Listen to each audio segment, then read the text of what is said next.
This is the brand new V3 head mount. Well, I shouldn't say really brand new. I've been running on my BB-8 for about 3 years now. I originally introduced the one with the spin above the ring because we saw it in movies, but the end result is it's neat, but it's heavy. And it's a lot of work to put together, whereas this one is lightweight, relatively, simple to build, keeps the head on. As a matter of fact, in the 3 years of my BB-8, I've quite literally never had the head come off, and you can grab the head and move the ball with the head. So that being said, will the head of your BB-8 fall off if you use this? And the answer is, who knows? And the reason why I say that is because a lot of it has to do with spacing of the magnets. It has to do with how heavy is your head, how smooth is the ball. You know, there's a lot of different factors aside from just the head mount. You know, there's different ways of achieving the same goal. But what I wanted was something really lightweight, well, as lightweight as I could make it, but achieved the goal and kept the head on, and this is what I ended up with. Now, there's a few different distinctions aside from the spin above the ring, which I had before. First thing, this is much easier to build. You don't have clamps and things like that. You just have simple bolts going through and nuts on the top to hold the thing together. One of the key features that you'll notice is that the wheels are really skinny. Now, why did I do that? Because you have less rolling force on the wheels, which means that they're going to spin smoother, and the ball is going to roll smoother, or the head's going to roll smoother over the ball. So in the end, what you get is a lot better movement out of it. Now, that being said, where's the problem with this? The problem with this is that if you have a ball that has really rough panels or panels that don't fit well, smaller wheels are going to catch more. It's kind of like big wheels on a 4x4 compared to a 10-speed bicycle, right?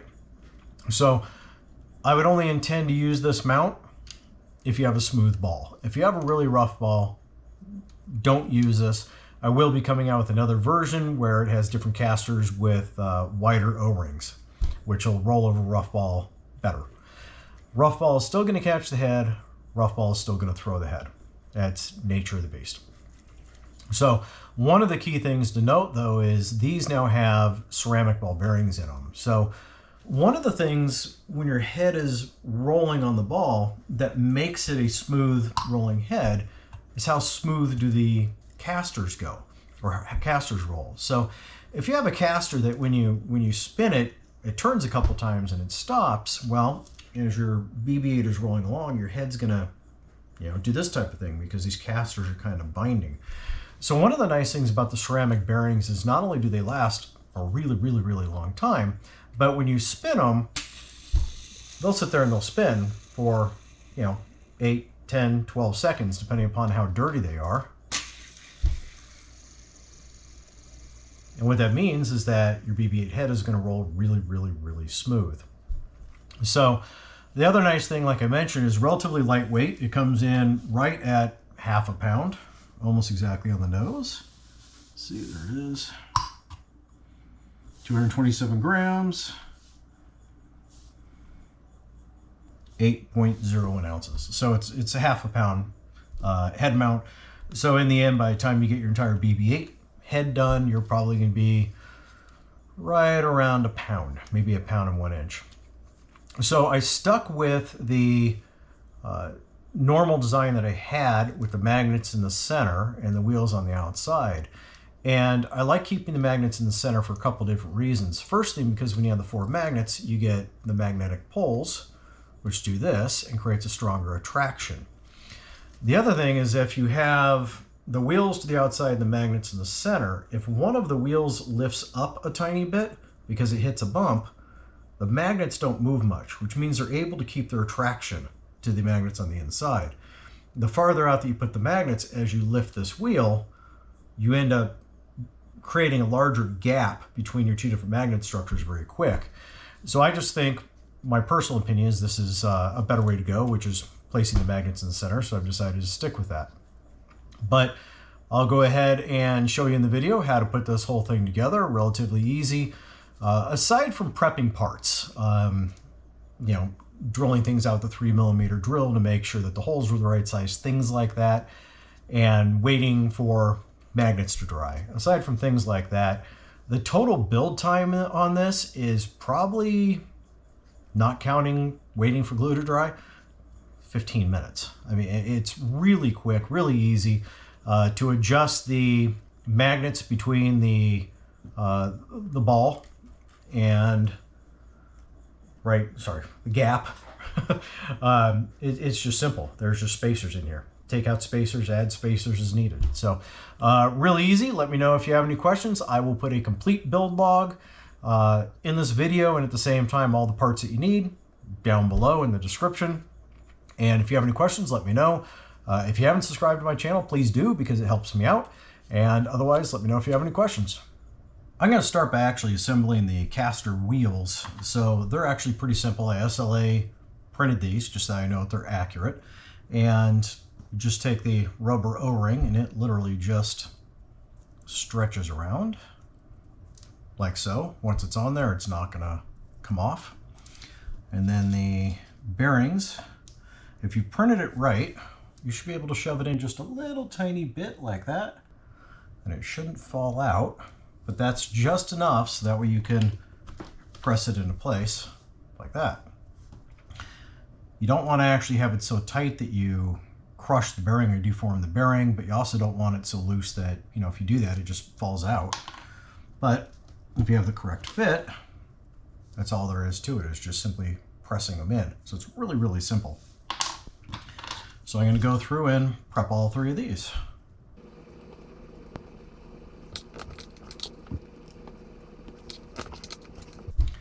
That's all there is for these. Now I'm going to go on to prepping these guys. So next we're going to assemble the caster arms, and these are actually pretty easy. You're going to take a piece of 3mm shafting, and you're actually going to cut it down to approximately, this is 27.5mm. Doesn't have to be that. It could be 27.5, 28, 27. It really doesn't matter. Just try to make them equal length. I use a 3mm drill bit on all my holes just to make sure it's as tight as it can. Now what you're going to do is you're going to put a little bit of glue on here, and you're going to put it in, and the goal is to get it flush with the inside. If it sticks out just a tiny bit, you're probably okay, but understand that if it sticks out too far, you're actually going to rub on the wheel, and at the same time you may not have enough coming through later on to capture the top of it. So one thing to note, it's going to dry really, really, really fast. So I'm just going to put a little bit on here and work as quick as I can. It doesn't take a lot of glue. And when you put it in, you'll do a slight twist motion. I like to put my finger on the inside just so I can kind of feel it when it's gotten to that spot. And it's there. And that is probably already set up, so I'm not going to try to move it.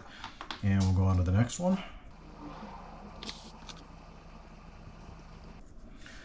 Perfect. All three of these are done. The next thing you're going to do is you're going to take, one of your little 3mm washers, and we're going to make sure that there's no extra junk around the base, and put just a tiny bit of glue on right at the edge of the base. And then just slip the washer over and push it all the way down. And that is what you should look like by the time you're done. And you'll repeat that to get all three.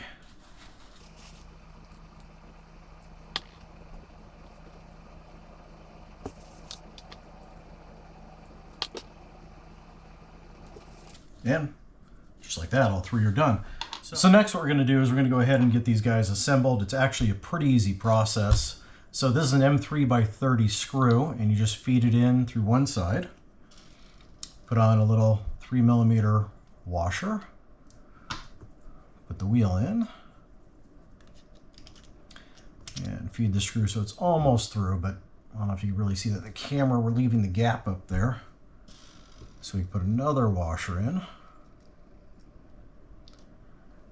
And then I usually just take a razor blade to or an X-Acto to just kind of get it where I want it to go. Obviously you could use anything for this.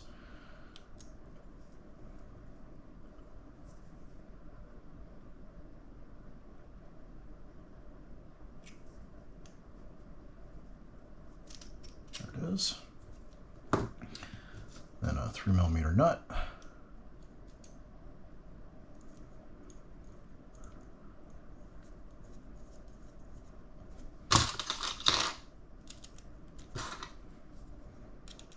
And what you want to do is you want to tighten it down so it's snug, so the screw doesn't freely spin. But at the same time, it's not so snug that it actually compresses it and stops the bearings from doing their job. It's just a tiny bit more. There, pretty good. Now when you're done, the wheel should freely spin.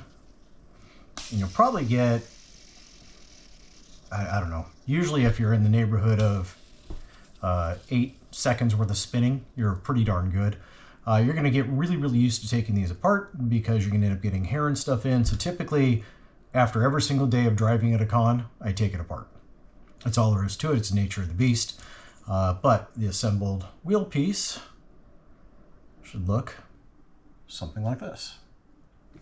Next is going to be the magnet assembly. Take your time on this because once you glue these things into place, they're going to be a nightmare to get out. So pretty much what you're going to want to do is you're going to have the orientation of positive, negative, positive, negative. So usually what I'll do is I'll glue maybe the two positives at first, then I'll wait for a while, then I'll go back and do the other ones. So what you want to do first, make sure that you have a really good fit. And if you look, that's just shoved in there. There's no glue. The magnet stays on its own. Make sure that all of your magnets fit perfectly before you actually go on to gluing. When you're ready, you're going to want to coat this entire bottom area here and around the edge. So now we have a really good coating, and it's going to stick to the bottom the most. And put some around the outside edge.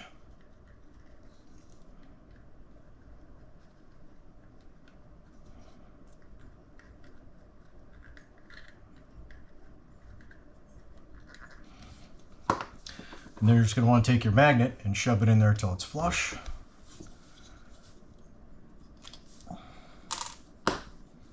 And put a little bit of pressure.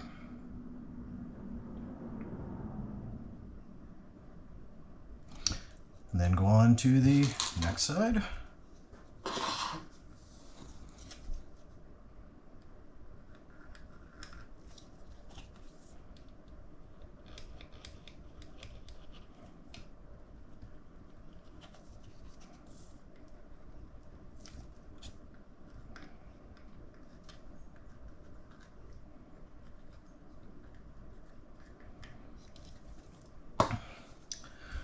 Before you put the next one in, make sure that you have your polarity correct. So pretty much this should want to stick to this, which it does. And then shove him into there. And I usually leave them in a stack when I do this because it makes it a lot easier to try to hold on to them than just one little tiny magnet. I generally glue myself like crazy while I do this.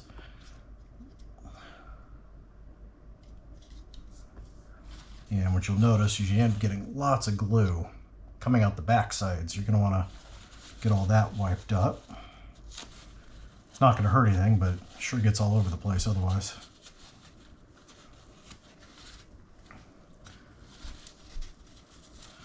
I'm actually going to set this down. I'm going to let it dry for probably a good 20 minutes. That way when I go to put the next ones in, as I'm aligning them, I don't accidentally suck these out of the hole.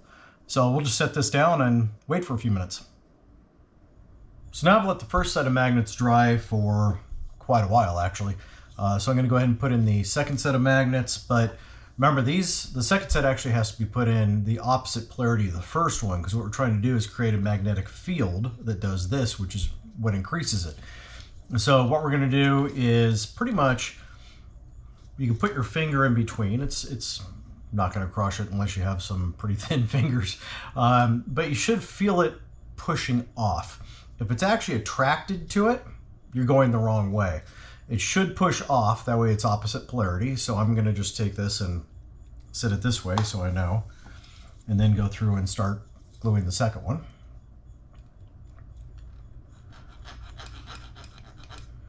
I should say the second set.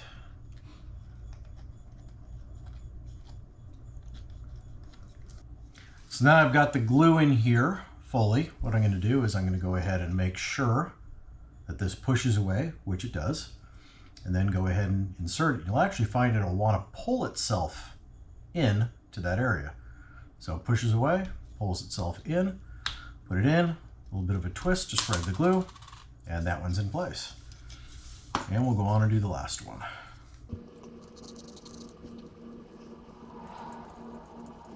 And just remember when you're gluing these that most of your holding power is actually on this back rib portion. So you want to make sure you get glue all the way around, but a lot of it on the back rib portion. So now it should push away from these two and be attracted to this one if you're going in the right direction. So we're attracted, pushing away, and it'll suck itself into the holder. And just like that, all the magnets are glued into place. Gotta get a little bit of pressure, and then grab a paper towel, wipe them down. So next you're going to put in the heat inserts, and this is what eventually holds the skirt, DMM, and the dome itself together. And these are just put in with the soldering iron. I'll show you how to do that. Just make sure you don't burn yourself. Put this on here, and they actually go on from the top. And you just set it on there and give it a little bit of pressure. When it gets to the right temperature, it'll sink in. I'll usually leave it about a 1/2 millimeter high. And then take a chisel and push it in the rest of the way and hold it flat and tight. Just give it a few seconds for it to cool down. And what this will do is this will give you a perfectly flush mounted piece. And we'll just repeat that on the other two.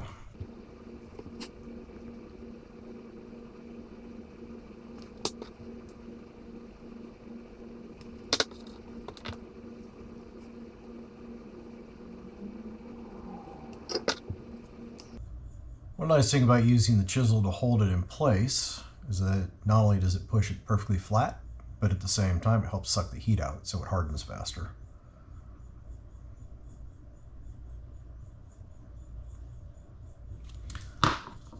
So those are in place. Next we'll go on to final assembly. So the last part's final assembly, and this is actually really easy. So this is an M5 screw, and it just simply goes up into here, stainless steel, and fits perfectly into that area, so that captures that. The number and thickness of spacers that you're going to use is going to be very dependent upon your actual dome and the little variances and things like that. But I think I have a couple millimeters worth of spacers. We're at 3.7. So that's just mine. Now, I usually like it so that way my magnets are sitting about 1 millimeter off of the body. And that's because I have a very smooth body. If you have a rougher body, you don't want to do that because the magnets will actually catch. So it's going to be a bit of playing with your particular installation to see what works best. But regardless, you can use a spacer of any type. It doesn't matter. It doesn't have to fit perfect. Just needs to make sure it stays on there. That just simply goes like that. This comes up into here. And then you're going to use 2 different lock nuts. Just simply tighten it down. Oops.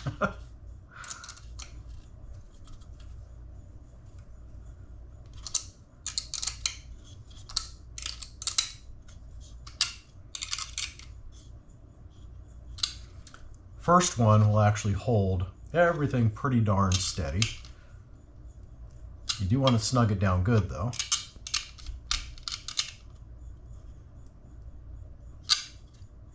There it is.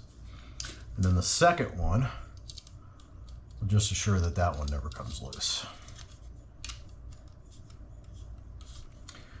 And the twisting of the dome actually doesn't have much in the way of torque, so you really don't ever have to worry about it loosening up per se. So this one, I mean, if I grab it hard enough, I can turn it, but that's not really going to matter. So for the last portion is simply putting the casters into place. These guys, the little bearings, are going to push into place just like they did on the caster arms, or the casters themselves, sorry.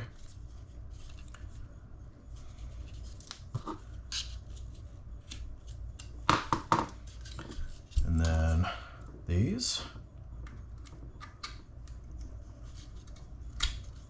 Simply go up through like that. And then what you're going to do is you're going to take your heat shrink and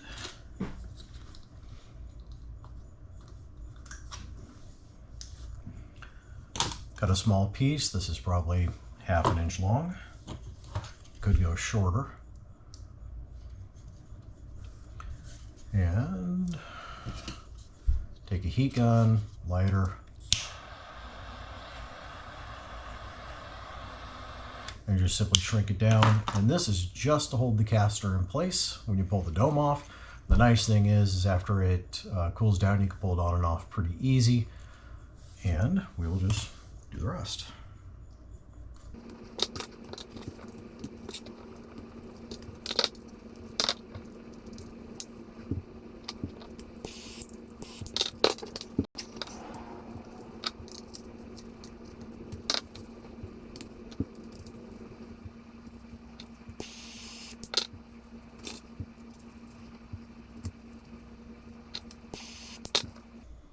That's it.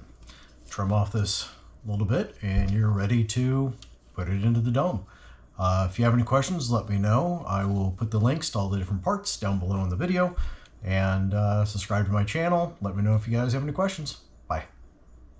So just one final note, when you put on BB-8's head, it should almost make like a little bit of a thump sound. Except for the top cap. But it should make a nice thump sound. It should have enough pull. You should be able to move the ball without the head coming off. And this is kind of nice because that means that somebody come up and hug the head, or if they go up and they push on it a little bit, you don't have to worry about BB-8's head coming off. Hell, you can rock the ball back and forth by using the head itself and not have to worry about it coming off. So if his head is on properly and the magnets are set right, you shouldn't have to worry about it coming off. If somebody comes up and they punch him, sure, you know, you might have an issue.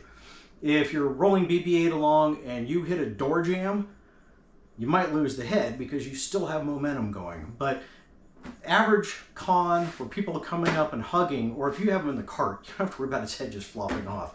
It should stay on really well on its own. So I just thought I'd do that follow-up. And sorry, BB-8, didn't mean to torture you there a bit. If you have any questions, let me know.